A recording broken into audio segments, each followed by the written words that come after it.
Many times in my life, I thought I'm not good enough. I thought I'm not pretty enough, I'm not smart enough, I'm not funny enough, I'm not this enough, and I'm not that enough. And you know what? I've realized after becoming more mature and wise that when you look back at those earlier years, you always think that, oh, well, those are some good years in my life. Or, I was really pretty when I was that age. Actually, why did I think I was so ugly? And these are sorts of thoughts that you actually have when you reflect back and you look back. And so we need to question our insecurities and ask ourselves, are we being too hard on ourselves? Because often we are. And sometimes we can be our greatest critics. This doesn't apply to everybody. Some people have so much confidence. And another thing that I realized is that sometimes the worst people have the most confidence. I mean, just take a look at the leaders of the world today and how much confidence they have. And they have no substance, but they have so much confidence in what they do. They are bordering on arrogance, and some of them really are arrogant. We can learn from them. If they can do it and reach certain heights of success, then why can't conscious, empathetic, sympathetic people also reach the same heights? Why not? Why hold ourselves back? Why constantly take such a hard look at ourselves and bring ourselves down? We don't need to do that. We can look at the good in ourselves and be grateful and, live in the present, be grateful for what we have. Be grateful if you have a nice pair of eyes, or you have a good nose, or you have, ears that are sharp in hearing, or whatever it is. Just appreciate it and get into that feeling of gratitude. And you know what? No one has the same fingerprint pattern as you. Nobody. No one has the same fingerprint pattern. It's unique. And you are unique. Your DNA is unique. No one can copy you. You are literally your own person, an individual, a unique person in the world.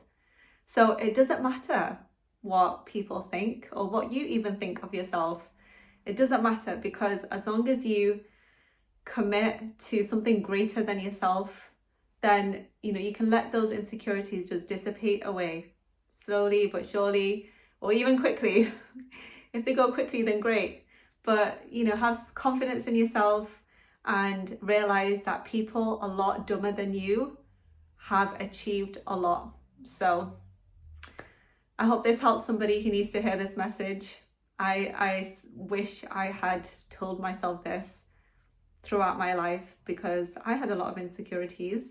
And even though I am accomplished and I've achieved a lot, I used to hear a lot of negative thoughts in my head, usually my own critic. I was my own critic.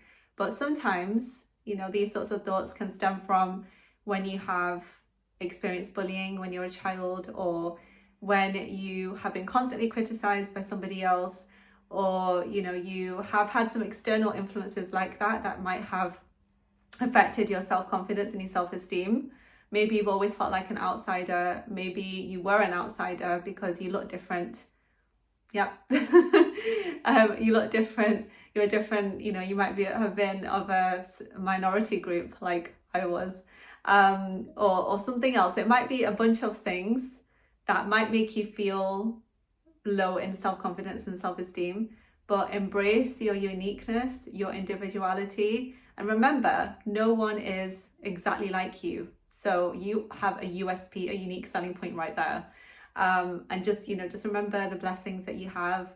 Remember, just take a good look at yourself as well, and look at all the things that are working for you. You've got working hands, working arms, working legs, working feet. You are truly blessed. There are people that don't even have limbs.